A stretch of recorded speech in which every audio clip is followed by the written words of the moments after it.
So hi my dear bachcha party, very good afternoon to all of you. आप देख ही रहे हैं आज हमारा जो चैप्टर है that is outcomes of democracy. ये है क्लास 10th के सिविक्स का चैप्टर नंबर 7।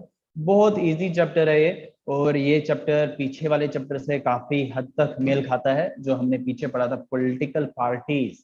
तो पॉलिटिकल पार्टीज कहाँ होती है? जहाँ पे डेमोक्रेटिक कंट्री हो, पॉसिबिलिटीज वहाँ होती है जहाँ इलेक्शन हो, और जहाँ इलेक्शन हो यानी कि जहाँ लोगों को ये हक दिया जाए कि वो अपने रिप्रेजेंटेटिव्स को इलेक्ट करें, उसको कहते हैं डेमोक्रेसी। क्या कहते हैं? डेमोक्रेसी की एक वो परिभाषा है अगर हम कहें तो, राइट। तो चलिए देरी क्यों करनी क्लास को शुरू करने में। तो आउटकम ऑफ डेमोक्रेसी अभी हम पढ़ेंगे, तो आप प्लीज ध्यान से पढ़िएगा क्योंकि ये चैप्टर जो है हम ये ज्यादा थ्योरेटिकल है। ये इसमें कुछ ऐसे कंसेप्ट नहीं है जो आपको एक दो तीन बारी पढ़ाएंगे तब जाके समझ में आएगा। It is more than theory, it is just like a theory. तो आपको पढ़ना है इसको और आप you can make your own answers as well.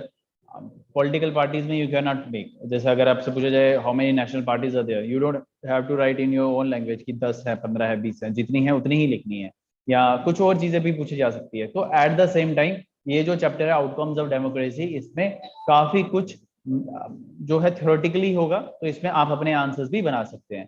आप बने रहे, just give me a second, I am going to share the screen with you.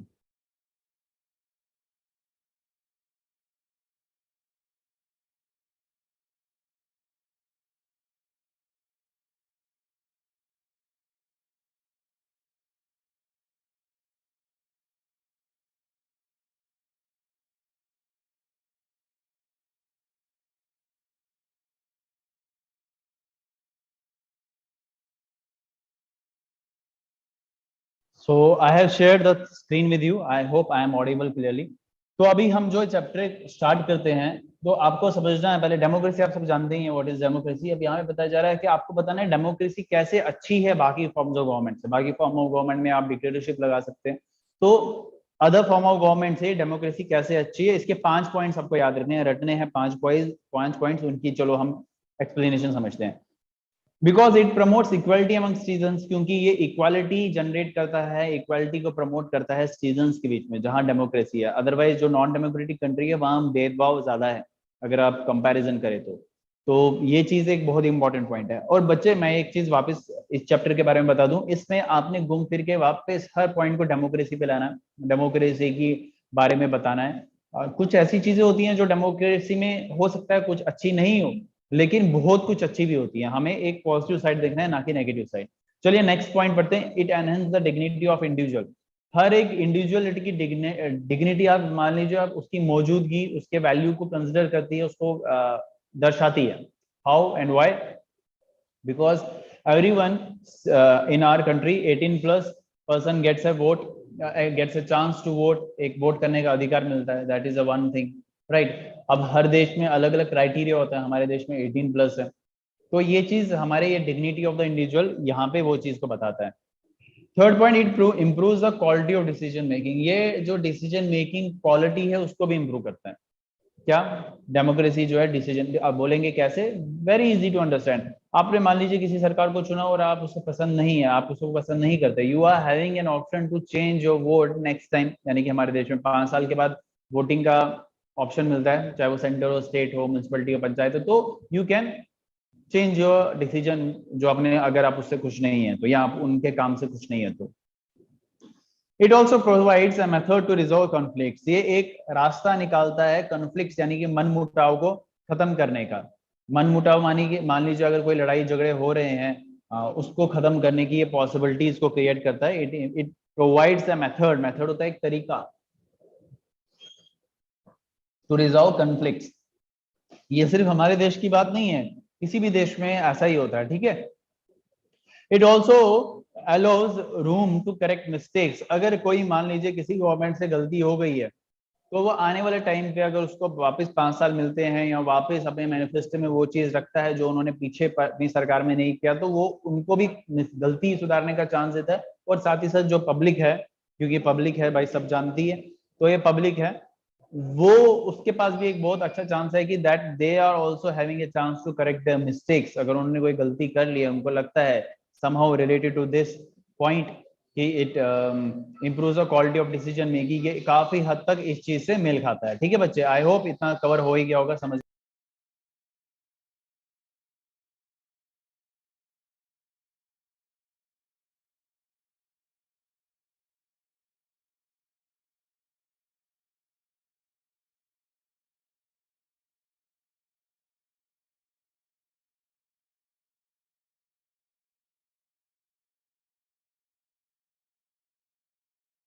Okay तो बच्चे ये था how and why democracy is better than other form of government. अब बच्चे इसमें जो हमारा आगे जो चैप्टर कंटिन्यू होता है ना, आपके इसमें तीन जो सेगमेंट्स हैं वो पढ़ने को मिलते हैं, that is political outcomes, economic outcomes and social outcomes. ठीक है, मैंने बताया थ्योरेटिकल है तो आप इसको थ्योरेटिकली ही हमने पढ़ना है इसमें। ठीक है, पॉलिटिकल आउटकम्स के भी अपने अपने सब पॉइंट्स हैं, इकोनॉमिक के भी हैं, सोशल के भी हैं। अभी हम पॉलिटिकल को समझते हैं। यहाँ पे बताया जा रहा है डेमोक्रेसी इज अकाउंटेबल।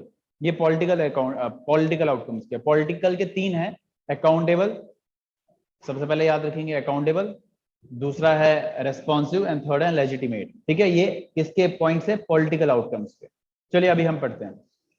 बोलते हैं democracy is accountable, right.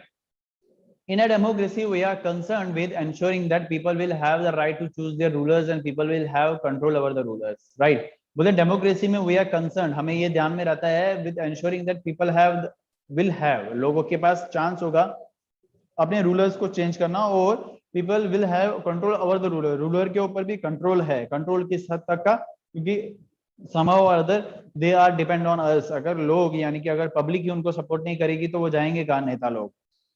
Whenever possible and necessary, citizens should be able to participate in decision making। बोलते हैं जब भी पॉसिबल हो या जब भी इंपॉर्टेंट हो, नेसेसरी हो, रिक्वायरमेंट हो, जो देश के नागरिक है वो पार्टिसिपेट करते हैं या करना चाहिए उनको, जब भी कोई डिसीजन हो या कोई भी काम देश के हित के लिए हो। That affects them all. ठीक है, जो इन सबको इफेक्ट करता है, जो लोग रहने वाले हैं उस देश के, that is called accountable government. ठीक है, democratic government is accountable to people as it is elected by the people and election takes place every 5 years। बोलते हैं डेमोक्रेटिक गवर्नमेंट जो है अकाउंटेबल है लोगों को, क्योंकि उनको पता है कहीं ना कहीं पे हर 5 साल के बाद लोगों ने ही हमें चुनना है, तो हम कितना कुछ बिगाड़ सकते हैं। Democratic government is answerable to people for every deed they do as they have to approach the citizen for the country for the votes. ठीक है, यहाँ वही बताया जा रहा है डेमोक्रेटिक जो गवर्नमेंट है वो लोगों को जवाबदेही है, और उनको एट द एंड जो उन्होंने किया है, जो कर रहे हैं, एंड में उनको अप्रोच किसको करना है, जो उस देश के रहने वाले नागरिक हैं, और स्पेशली वो लोग जो वोट देने में सक्षम है। तो ये चीज होती है अकाउंटेबिलिटी। ठीक है बच्चे, अब जो नेक्स्ट पॉइंट है दैट इज रेस्पॉन्सिबल, ये भी पॉलिटिकल आउटकम्स का ही सब पॉइंट है। बोलते डेमोक्रेसी में government is responsive to the demands and needs of the people. बोलते जो डेमोक्रेसी में क्या होता है कि गवर्नमेंट जो है रेस्पॉन्सिव है, रेस्पॉन्सिव होती है, रेस्पॉन्सिबल है, और रेस्पॉन्सिव होती है, रिप्लाई करती है, रिवर्ट करती है, अपने जो उन्होंने कार्य किए हैं उसके रिगार्डिंग उनको जवाबदाही बनती है। And needs of the people, government is elected by the people to fulfil their expectation. Government elect की जाती है लोगों के द्वारा क्योंकि उनकी एक्सपेक्टेशंस को पूरा करने के लिए। And if government doesn't complete the demands of the people it can be removed in next election. जो हमने पहले भी बड़ा, अगर किसी भी कारणवश गवर्नमेंट अपने नाकामयाब होती है लोगों की डिमांड्स को पूरी करना, तो क्या होता है कि उनको अगली बारी निकलने के चांसेस होते हैं, इट कैन बी रिमूव्ड। तो पॉसिबिलिटीज ये भी जनरेट हो जाती है गवर्नमेंट के लिए। Democracy is always blamed, democracy किसके लिए ब्लेम होती है, democracy is always blamed for the delay it make to take decision. अब ये एक इसमें नेगेटिव पॉइंट है। देखो क्या होता है, आप समझते हैं हर एक क्या कॉइन के दो पहलू होते हैं, राइट। समझते हैं ना, दो पहलू यानी कि हेड्स एंड टेल्स होते हैं। जहां आपके बिजली आपके घर पे आ रही है तो पॉजिटिव कंडक्टर भी लगा हुआ है, नेगेटिव कंडक्टर भी लगा हुआ है। तो प्रोज एंड कॉन्स हर चीज के होते हैं। अगर मेरे हाथ में चाबी है, की है, तो इसका पॉजिटिव है कि इसके बिना गाड़ी चलने वाली है नहीं, लेकिन यही चाबी अगर मेरी आंख में घुस गई या आपके ऊपर फेंक दी तो इससे इंजरी भी हो सकती है। बट इसका इंजरी को देख के या ऐसी पॉसिबिलिटीज को देख के मैं गाड़ी चलाना थोड़ी बंद कर दूंगा। तो उसी तरीके से आपको डेमोक्रेसी के हो सकते हैं कुछ फायदे हो, कुछ नुकसान हो। नुकसान को अगर हम देखेंगे तो फायदों के फिर हम कैसे उसका फायदा कैसे उठाएंगे। हर चीज के फायदे होते हैं। आप कोई भी चीज खाते हैं, अब ज्यादा खाएंगे तो बीमार हो जाएंगे, लेकिन खाना थोड़ी छोड़ देंगे। तो यहाँ पे कुछ लोग क्या कर देते हैं, कंट्राडिक्ट कर देते हैं या उसकी नेगेटिविटी को दर्शाते हैं। यहाँ पे वो अब पढ़ना तो है ना हमें, यहाँ पे बोलते democracy is always believe from the delay it makes to take decision but people forget that in democracy decision are taken after negotiation after listening the opinions of all. बोलते हैं कि डेमोक्रेसी पे हमेशा उंगली उठाई गई है, डिसीजन लेने में काफी डिले किया जाता है and that is somehow right. आप देखेंगे कितने केसेस हैं जो पेंडिंग है, हजारों में है, आई विल से लाखों में है जो केसेस अभी भी पेंडिंग है, कितने सालों पुराने हैं। तो बट ये लोग भूल जाते हैं कई बार कि डेमोक्रेसी में क्या होता है, डिसीजन जो लिए जाते हैं लोगों के लिए लिए जाते हैं और लोगों के द्वारा ही लिए जाते हैं। आपको अगर पता है कि ये गवर्नमेंट ये काम करती है या ये गवर्नमेंट ये नारा लगाती है, ये गवर्नमेंट ये अप्रोच रखती है, तो आप उस गवर्नमेंट को चुनते क्यों है? क्योंकि एट द एंड आप ही तो चुनने वाले, वो खुद से टपक के थोड़ी आ गई है।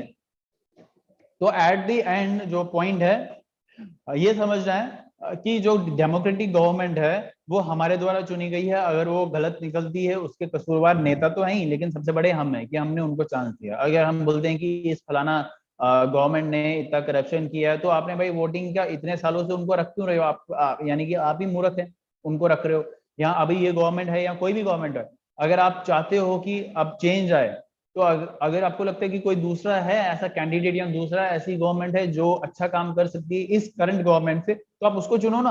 अब जब ये आ जाती है तो आप बोलते कि नहीं ये गलत कर रही है, ये कहीं मेल नहीं खाता। हाँ आप बोल सकते हो, आप माइनॉरिटी, आप हो सकता है कि जो 70% वोट है उनके हक में गए, जो 30% है वो आपके मतलब जिन्होंने जिनको आपने वोट किया वो नहीं चुने गए। तो but you have to you need to wait. 70% लोगों ने चुना है तो हो सकता है मेजोरिटी सही है, हो सकता है गलत भी है। मेजोरिटी हमेशा डिसाइड नहीं कर सकती सही। अभी कोई गलत काम 1000 लोग भी कर रहे हो तो इसका वो सही नहीं हो जाता, लेकिन अगर कोई सही काम एक लोग भी कर रहा हो, एक आदमी भी कर रहा हो, तो वो फिर भी सही है।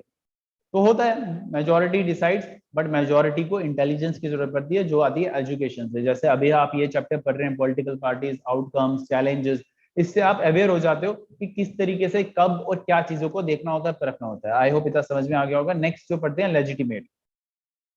ठीक है बच्चे, लेजिटिमेट क्या होता है? You can consider it legal. Democracy is legal. ठीक है, लीगल बोले डेमोक्रेसी गवर्नमेंट जो है लीगल गवर्नमेंट है। आप तो मानते हैं लीगल गवर्नमेंट है। ओके, आप ये पॉइंट पढ़ लीजिए पहला, जो पहला पॉइंट लिखा है।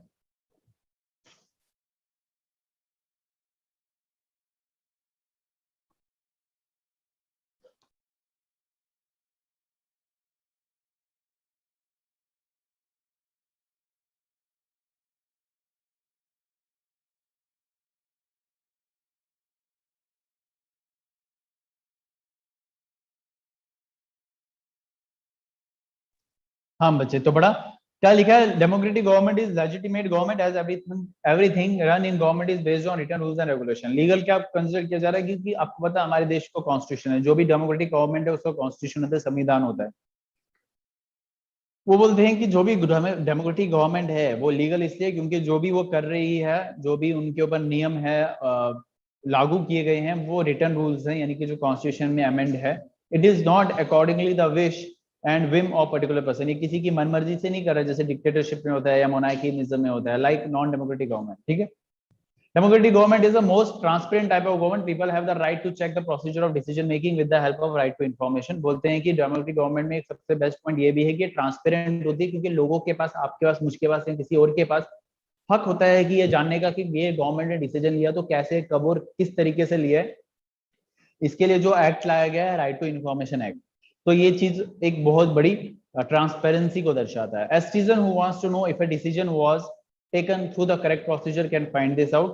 She has the right and the means to examine the process of decision making. बोलते हैं she की जगह कुछ भी लिख सकते हैं। बोलते हैं जो citizen है अगर वो जानना चाहते हैं कि ये डिसीजन सही है या नहीं है, वो ये जान सकता है। उसके पास ये हक है ये प्रोसेस को जानने का, ये प्रोसेस को परखने का। और उसके अगर आपको लगता है गलत है तो you can file case, PIL हो सकता है, तो आप वो खारिज कर सकते हैं। तो इस तरीके से आप ट्रांसपेरेंट कंट्री में हैं, ट्रांसपेरेंट गवर्नमेंट में है। Democracy ability to generate its own support is itself an outcome that cannot be ignored. बोले डेमोक्रेसी की जो खासियत है कि वो खुद से सपोर्ट जनरेट करती है लोगों के लिए, ये इग्नोर नहीं किया जा सकता। अगर मान लीजिए हम ये कहें कि डेमोक्रेसी लेस इफेक्ट, मैं कंट्राडिक्ट बता रहा हूँ जो लोग बोलते हैं, जो पॉइंट्स हमें देखने को मिलता है, डेमोक्रेसी लेस इफेक्टिव है या डेमोक्रेसी जो है डिसीजन डिले होते हैं, या हमें ये देखने को मिले डेमोक्रेसी में जो है करप्शन कभी कभार हमें देखने को मिलती है, और डेमोक्रेसी में कोई रिकॉर्ड मेंटेन नहीं होता। लोग जो मतलब सरकार आती है 5 साल के बाद, वो भी अपनी कई बार करती है काम, कई बार नहीं करती है, वो ज्यादा से ज्यादा वो करप्शन करने की कोशिश करती है। बट एट दी एंड हमें ये समझना है भाई आपके पास चांस है। अगर मान लीजिए आपका देश में ऐसी गवर्नमेंट आ गई, you are not having an option to change the government, आप क्या करेंगे, चाहे वो करप्ट हो या चाहे वो अच्छी हो। तो ये चीज हमें समझनी है। आप देखिए पीछे कितने हमने फ्रेंच रेवोल्यूशन पढ़ा क्लास 9 में, nationalism of Europe in India, nationalism of Europe पढ़ा हमने क्लास 10th में। हमें वहां देखने को मिला कि ऐसी गवर्नमेंट फेवरेबल नहीं होती है बच्चे। ठीक है बच्चे, ये था आपका रेस्पॉन्स लेजिटिमेट गवर्नमेंट का। ठीक है, ये पॉलिटिकल आउटकम्स के हमने 3 पॉइंट्स पढ़े, accountable government, responsive government and legitimate government. अभी जो आता है that is economic outcomes. Economic outcomes और इकोनॉमिक आउटकम के ये जो पॉइंट है, इकोनॉमिक ग्रोथ एंड डेमोक्रेसी, ये एक पॉइंट है। या जो अगला है आप कह सकते हैं reduction of inequality and poverty, ये भी एक पॉइंट है। अभी हम इकोनॉमिक डेवलपमेंट के इकोनॉमिक ग्रोथ एंड डेमोक्रेसी के बारे में पढ़ते हैं। बोलते हैं it is fair to expect better government than what will bring better economic development, but it is not sure. बोलते हैं it is fair to expect better government but that will bring better economic development, it is not sure. बोलते हैं कि ये expect करना जाहिर है, सही है, बेटर गवर्नमेंट आए, बट ये हमेशा जो हम बेटर गवर्नमेंट बोल रहे हैं वो बेटर इकोनॉमिक डेवलपमेंट भी लाए, ये हमेशा सही नहीं है। ये पॉसिबिलिटीज कम हो जाती है। देयर आर मेनी पॉसिबिलिटीज बच्चे, there are many, you just have to use your intelligence, we have to, not just you. जब कोई गवर्नमेंट आती है 5 साल के लिए, वो 5 साल में क्या क्या करेगी, इकोनॉमिक डेवलपमेंट को सुधारेगी, हमारे अलग अलग जिन जिन चीजों से हम सफर कर रहे हैं, हमारा हेल्थ इश्यूज है या कई प्रकार के एजुकेशन डेवलपमेंट है, उन सबको संभालेगी। किसको संभालेगी? तो गवर्नमेंट क्या करती है, एक चीज या 2 चीज को पकड़ेगी, उस पर फोकस करने का कोशिश करती है। एक साथ सब नहीं कर सकती। 5 साल के बाद उसको और चांस मिलेंगे तो इकोनॉमिकली आहिस्ता आहिस्ता इकोनॉमिक भी ग्रो हो सकती है, अगर वो अच्छी गवर्नमेंट हुई तो। As economic development of the country does not depend upon what type of government it has, there are many other factors which are responsible to being, बोलते हैं कि इसमें और भी बहुत सारी चीजें मैटर करती है। इकोनॉमिक ग्रोथ अगर हम देश की डेवलप करना चाहते हैं, अगर गवर्नमेंट डेवलप करना चाहती है, बोलते हैं सबसे पहले तो क्या मैटर करता है factor, countries population, quantity and quality. जो कंट्री की पॉपुलेशन है या कंट्री कितने लोग उस चीज को यूज करना चाह रहे हैं, करते हैं, और उसकी क्वालिटी क्या है, अवेलेबिलिटी क्या है रिसोर्सेज की। नेचुरल रिसोर्स यहाँ लिखा गया है, यानी कि नेचुरल रिसोर्स यहाँ, या प्राइमरी प्रोडक्ट्स की क्या है, हमने पढ़ा प्राइमरी सेक्टर में कितनी डेवलपमेंट हो रही है। इकोनॉमिक सिचुएशन ग्लोबली उस कंट्री की क्या है, या उस पूरे विश्व की क्या उस समय चल रही है। अभी जैसे हम बोलते हैं तेल महंगा हो गया, तो पीछे से ही तेल महंगा हो गया तो यहाँ सस्ता कैसे होगा। अभी बहुत सारे लोगों को समझ में नहीं आता। बोलते पहले पिछले गवर्नमेंट में जो तेल था 3 रुपया 4 रुपए या 5 रुपए सस्ता था, अब 3 रुपए 5 रुपए, यहाँ जितने भी रुपए आप अब सब अपने अपने तेल का अनुमान लगा लीजिए। अगर 1 लीटर में हम 5 रुपए चढ़ा देते हैं तो डिपेंड करता है कि आप महीने में या हफ्ते में कितनी लीटर चलाते हैं गाड़ी। अब मान लीजिए आपका एक्स्ट्रा खर्चा बढ़ रहा है 2 या 3 हजार रुपए, और 2 या 3 हजार रुपए के लिए सिर्फ एक फैक्टर को लेकर पेट्रोल महंगा हो गया, आप अपनी सरकार थोड़ी चेंज करेंगे।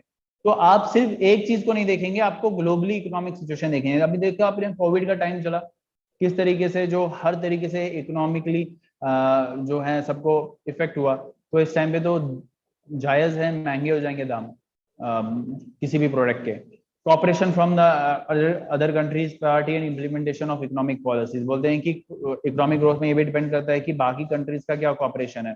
बाकी कंट्रीज कॉपरेशन आने का मतलब कि they invest in our country, they invest, वो आते हैं, फॉरेन एक्सचेंज होता है, वो कैसे चल रहा है। अगर कोई गवर्नमेंट मेंटेन करेगा उनके साथ रिलेशन तभी तो वैसा होगा। प्रायोरिटीज क्या है इकोनॉमिक पॉलिसीज के, इम्प्लीमेंटेशन क्या है, किस तरीके से उन्होंने स्ट्रेटेजीज बनाई है, किस तरीके से उन्होंने उस स्ट्रेटेजीज को इम्प्लीमेंट किया है या उसको लागू किया है। अब नेक्स्ट पॉइंट आता है reduction of inequality and poverty. In actual life democracy do not appear to be very successful in reducing economic inequality. बोलते हैं डेमोक्रेसी में हमेशा ये देखने को मिलता है कि जो गरीबी होती है एक साथ कम नहीं होती है। Not to be appear very successful, बोलते हैं ना, वेरी सक्सेसफुल हो गया कि हमेशा नहीं होता। The poor constitute a large, जो गरीब है उसका रेशियो ज्यादा रहता है। The poor constitute a large proportion of vote है, जो वोटर है उसमें गरीबी जो है, गरीब लोग हैं ज्यादा है। No party will like to lose their votes, और कोई पार्टी नहीं चाहेगा कि ये जो लोग हैं पुअर लोग हैं उनका साथ ना दे। Yet democratically elected government do not appear to be as keen to address the question of poverty as we would expect them to। लेकिन फिर भी इलेक्टेड गवर्नमेंट जो है वो फिर भी उन सारी चीजों को फुलफिल नहीं कर पाते जो उन पे आशा लगाई होती है। यहाँ पे एग्जांपल दी गई है, the situation is much worse in some other countries. In Bangladesh more than half of its population lives in poverty. People in several poor countries are not dependent on the rich country even for food supplies. बोलते हैं कि बहुत सारे तथाकथित जो democratic countries है वहां पे गरीब लोग इस तरीके से सफर कर रहे हैं कि उनको डिपेंड होना पड़ता है अमीर कंट्रीज पे कि वो उनको हेल्प करें, उनको एड दे, उनको उन पे उनको फूड सप्लाईज प्रोवाइड करें। ठीक है बच्चे, ये जो है reduction in equality of poverty की बात कर रहे हैं। अगर आप देखें बच्चे इकोनॉमिक ग्रोथ के हिसाब से भी ना, if we consider all democracies and all dictatorship between 1950 and 2000, we will see that dictatorship have slightly higher rate of economic growth। जो डेमोक्रेटिक कंट्री है उसका जो इकोनॉमिक ग्रोथ है वो कुछ हद तक अच्छा है। या सिंगल गवर्नमेंट में भी ऐसा देखने को मिलता है। व्हाई? बिकॉज क्या होता है बच्चे, वो ना अपनी मनमर्जी से काम भी करते हैं। अभी जैसे अगर किसी गवर्नमेंट को लगा कि भाई मुझे लोगों से टैक्स लेना है तो लेना है, वो दे डोंट थिंक, और वो लोगों के पास ऑप्शन ही नहीं है कि हम वो सरकार चेंज करे। उन लोगों से टैक्स ज्यादा लिया जाता है और वो टैक्स जब गवर्नमेंट ज्यादा ले रही है तो वो उस पर इन्वेस्ट भी कर सकती है जहां जहां उनको इकोनॉमिक ग्रोथ को इन्वेस्ट करवाना है, तो पॉसिबिलिटीज रहती है। But still we can, as I am repeating, लोगों के हक नहीं छीनने चाहिए। जब लोगों के हक छिन गए तो सारी जो पीछे अच्छी चीजें हैं वो खत्म हो जाती है। नेपोलियन आया था, उसने कुछ कुछ अच्छी चीजें की, राइट, हम नहीं बोलेंगे गलत चीजें की। उसने इक्वालिटी को मेंटेन करने की कोशिश की, उसने करेंसी से रिलेटेड मेंटेन करने की कोशिश की, तो बट स्टिल वो गलत था क्योंकि वो खुद डिक्टेटर बन चुका था। वो अपनी मनमर्जी करने लग गया था, उसको ज्यादा से ज्यादा एक्सपेंड करना था अपने एम्पायर को। तो आप ये चीज आप समझ सकते हैं कि किस तरीके से डील करती है। आई होप आज हम इतना ही रखते हैं, बिकॉज आप सबके पल्ले भी पढ़ना चाहिए, आप सबको भी समझ में आना चाहिए।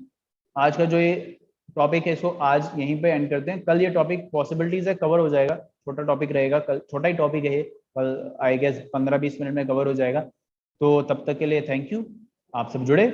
अब हम कल मिलेंगे सेम